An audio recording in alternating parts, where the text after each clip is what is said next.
ये तो आपने बहुत अच्छे से बता दिया सर। लेकिन अगर फिर भी अगर चाहो मुझे कोई चीज़ के लिए लोन लेनी हो, भले वो घर के लिए हो सके पर्सनल लोन हो, बिज़नेस लोन हो, तो अगर मुझे बैंक के पास से लोन लेनी है तो क्या-क्या चीज़ें मुझे चेक पॉइंट्स पहले ध्यान रखने पड़ेंगे?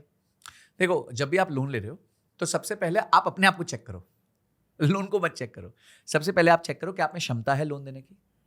अगर आप एक लोन ले रहे हो जिसकी किश्त 20,000 है और आपकी तनख्वाह 30,000 है, तो आप मरने वाले हो। पर उसकी किश्त 20,000 है, आपकी तनख्वाह 50, 60, 70,000 है, तो आपके लिए कोई प्रॉब्लम नहीं है। तो पहले आप क्षमता चेक करो, आप दे भी पाओगे कि नहीं दे पाओगे। करेक्ट। पहली चीज ये हो गई। दूसरी चीज, अब आपने क्षमता चेक कर ली, अब आप आओ कि ये चेक करते हैं कि भाई लोन डॉक्यूमेंट में हम क्या देख सकते हैं। तो सबसे पहला लोन डॉक्यूमेंट में आपको लोन वालों को लड़वाना है एक दूसरे के साथ, है ना। ये भोले बाबू बन के जाओगे ना तो वो लूट लेंगे आपको।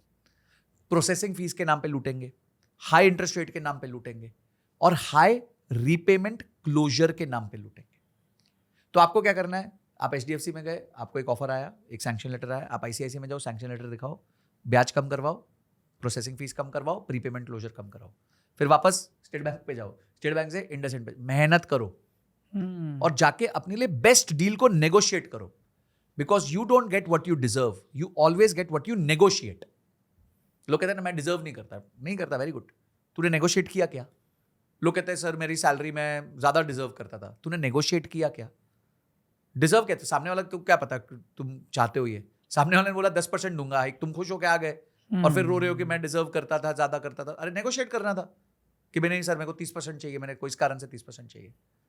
तो बहुत सिंपल है, आप अपना बैंकिंग जो डॉक्यूमेंट होता है उसको पढ़ो, सैंक्शन लेटर को पढ़ो, टर्म्स एंड कंडीशंस को पढ़ो, और उसके बाद बेस्ट रेट नेगोशिएट करो, बेस्ट ड्यूरेशन नेगोशिएट करो, EMI को कंट्रोल में रखो। EMI ऐसा रखो कि आप बहुत आराम से दे सको।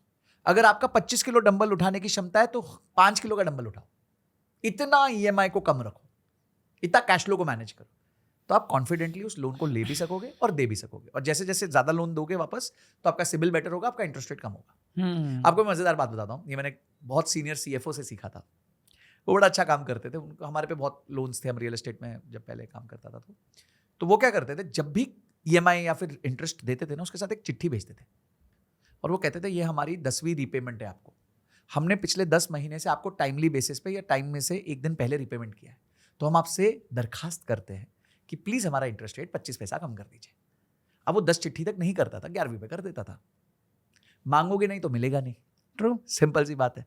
तो ये सब चीजें करनी चाहिए जब आप लोन ले रहे हो। भाई आप ही का पैसा है, ज्यादा क्यों देना सामने वाले को? करेक्ट। खुद पे लगा दो ना उतना पैसा ज्यादा। करेक्ट। कहीं अगर आपने एक बैंक के साथ नेगोशिएट नहीं किया, आपको 10% पे दे दिया उसने, अगर नेगोशिएट करते हो सकता है आपका 9.25 में काम हो जाता, तो आपने तो 75 पैसे का लॉस कर लिया। अब वो 75 पैसे का लॉस बड़े अमाउंट पे ज्यादा ड्यूरेशन में आपको बहुत बड़ा फर्क दे देता है। मैं आपको एक उदाहरण देता हूं, आप कोई भी लोन, होम लोन वाली वेबसाइट पे जाओ, उसमें आप जाके देखो कि एक व्यक्ति का 710 का सिबिल है और एक व्यक्ति का 810 का सिबिल है। तो जो दोनों के बीच में होम लोन का इंटरेस्ट रेट का फर्क है वो 0.5% होगा। तो संजय सर क्या 0.5%, छोटा सा नंबर है, पर 0.5% आपने 1 करोड़ का लोन लिया 25 साल के लिए, तो 11 लाख रुपए की इंटरेस्ट सेविंग होती है। 11 लाख रुपए की, व्हाट अ नंबर।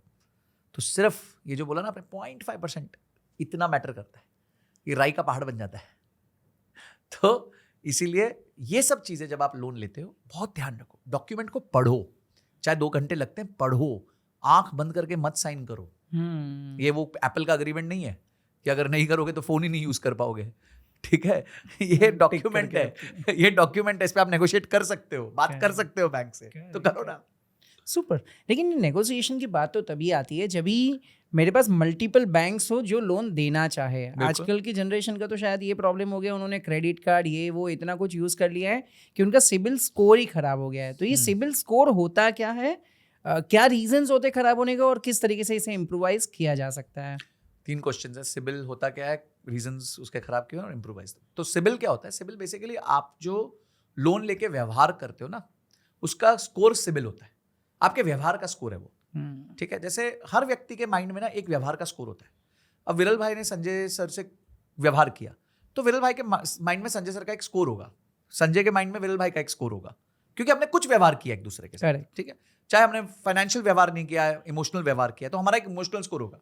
तो मेरे लिए विरल भाई 100 out of 100 है, वेरी पोलाइट पर्सन, हमेशा अच्छे से बात करते हैं, ऑलवेज फोर्थकमिंग है, हेल्पफुल इन नेचर है, तो इमोशनली आपका स्कोर मेरे लिए 100 out of 100 है, ठीक है। तो ये आपका सिबिल स्कोर है मेरी नजरों में इमोशनली, ठीक है। अब हमारा कोई पैसे का व्यवहार है नहीं, पर व्यापार में भी आप बहुत लोगों के साथ पैसे का व्यवहार करते हो, आपके सप्लायर्स हो गए, आपके बायर्स हो गए, सबके साथ हो गए, ठीक है। अब आपका कोई बायर है, ठीक है, अब आप उसके कुछ सप्लाई करते हो, उसको माल देते हो, तो पहले दिन ही वो आपको जो है वो आप उसको क्या कहते हैं क्रेडिट नहीं होता, वो आपको बोलेगा कि ठीक है मैं धीरे धीरे आपको क्रेडिट दूंगा, ठीक है। पहले दिन तो कैश डाउन देना है, क्यों? क्योंकि अभी तक उसको व्यवहार नहीं पता आपका, ठीक है। तो आप व्यवहार सेट करते हो, उस व्यवहार को सिबिल कहा जाता है। अब व्यवहार कैसे खराब होता है? जब आप वादे नहीं निभाते। अब बैंक ने आपसे वादा लिया कि 5 तारीख को आप किस्त कटाओगे, आपने वादा पूरा नहीं किया तो स्कोर कम हो गया, ठीक है। अब बैंक ने आपको एक क्रेडिट कार्ड दिया, बोला कि भाई ₹1,00,000 महीना किया, सॉरी 10,000 रुपए महीना खर्च कर सकते हो आप इस क्रेडिट कार्ड। अगर जम के हर बार 10-10 हजार खर्च करके ले आते हो, ठीक है, तो उसको लग गया यार ये तो बंदा भूखा है क्रेडिट का, रिस्की आदमी है। तीसरी चीज उसने देखा कि भाई आपने क्रेडिट कार्ड का जब भी पैसा देना होता है तो आप सिर्फ मिनिमम ड्यू देते हो, टोटल देते ही नहीं हो, या बीटी करते हो, बैलेंस ट्रांसफर करने लग जाते हो, तो वो आपका व्यवहार देख रहा है, वो कह रहा है ये आदमी ठीक ही नहीं है यार। पर दूसरी तरफ एक आदमी है किस्त के एक दिन पहले पैसा दे देता है, 10,000 के कार्ड में 3-4 हज़ार को यूज करता है, धीरे धीरे चलता है, क्रेडिट का भूखा नहीं है, हर बार फोन कर करके लोन ले लो लोन ले लो। ये बम्बल टेंडर थोड़ी है यार कि पूरा दिन बैठे रहो, ये इसको लेफ्ट स्वाइप, इसको राइट स्वाइप, इसको लेफ्ट स्वाइप, ये थोड़ी चलेगा। बैंक है भाई, लोग यहाँ बैठ के बम्बल टेंडर खेल रहे हैं, हर दूसरे अरे यार मेरे को लोन चाहिए बताओ, अरे वहां लॉग हो जाता है भाई कि तुम्हें लोन चाहिए। तो ये सब काम मत करो। आप अपने सिबिल स्कोर को बहुत अच्छे से इंप्रूव कर सकते हो अगर आप अपना फाइनेंशियल व्यवहार ठीक कर लो, टाइमली बेसिस पे पेमेंट करो, चीज़ों को प्लान करो। आपको उधार चाहिए, सबको लाइफ में चाहिए होता है, कोई ना कोई कारण से चाहिए होता है, पर्सनल हो गया, प्रोफेशनल हो गया, बिजनेस हो गया, कोई भी चीज़ प्लान करो। ऐसे ना ये भागो मत बम्बल टेंडर की तरह, अरे जाओ ये वाला बैंक लेफ्ट, ये वाला बैंक राइट, ऐसे नहीं होता। अगर आपको कोई लोन लेना है तो 2-3 बैंक को भिड़ाओ, अपने लिए बेस्ट डील नेगोशिएट करो, ये सब चलता है।